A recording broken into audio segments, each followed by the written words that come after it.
Che cosa penserebbero i grandi compositori della musica di oggi? A cosa è servita la loro musica?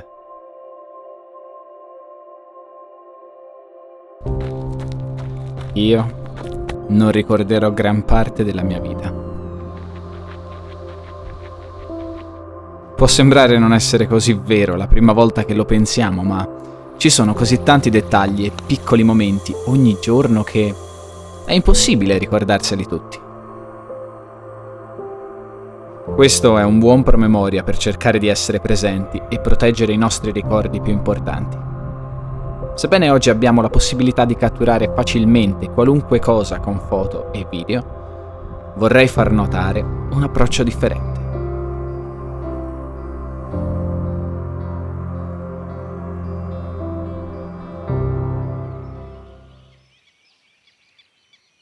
Oggi fare foto e video è diventata la normalità. Quasi chiunque ha la possibilità di farlo e quasi in ogni momento.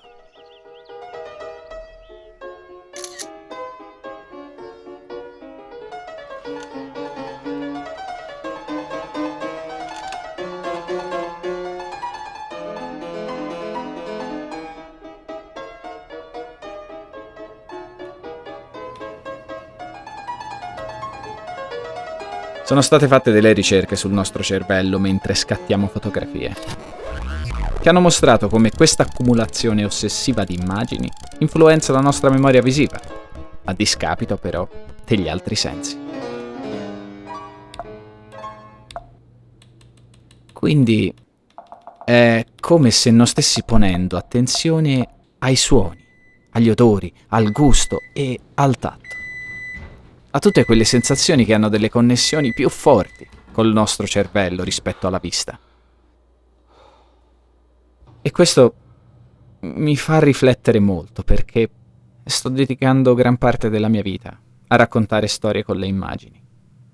Forse in un certo senso il video è un po' meglio perché almeno abbiamo sia il visivo che il sonoro e visto che non siamo ancora in grado di catturare odori, sapori e tatto con una videocamera, questo è il meglio che posso fare, giusto? Beh, c'è ancora un problema più grande.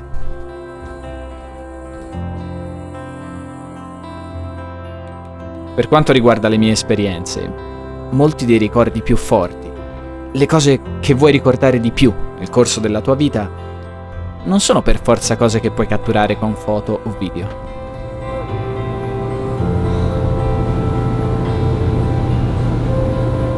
Io non catturerò ogni cosa, tu non catturerai ogni istante della tua vita, non catturerai il momento in cui hai lasciato casa dei tuoi genitori, non catturerai il momento in cui hai deciso di cambiare città o paese, o sicuramente non il tuo primo bacio, o quando la notte non riesci a dormire, i cattivi pensieri, i tristi ricordi.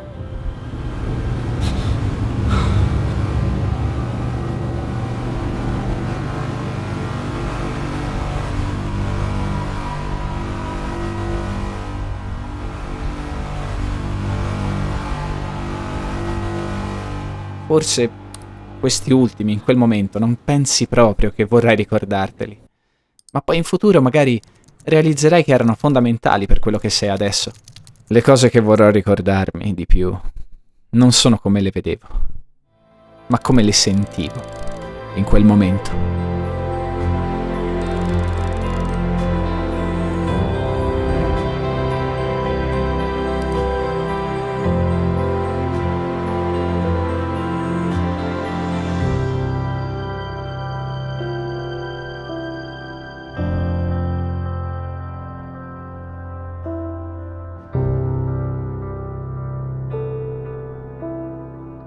Parliamo in questo caso di memoria implicita, così è chiamata, cioè qualcosa di più inconscio, centrato di più sulle tue emozioni e sensazioni. E quale può essere la più potente connessione che abbiamo con le nostre emozioni?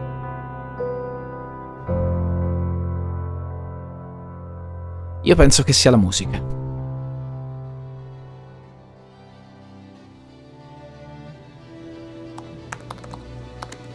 Quante volte capita di ascoltare casualmente qualcosa che ci riporta indietro.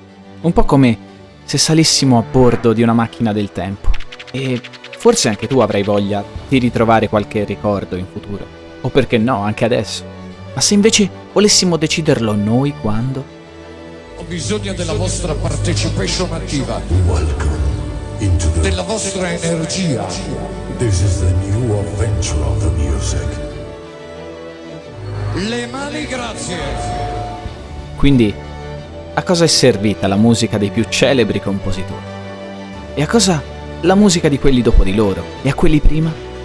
E a cosa serve la musica di oggi? Vi siete mai chiesti perché avete voglia di ascoltare musica?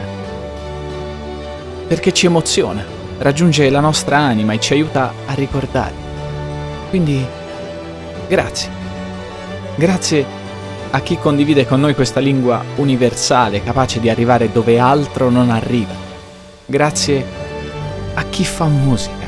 Grazie a chi ci aiuta a non dimenticare la nostra vita.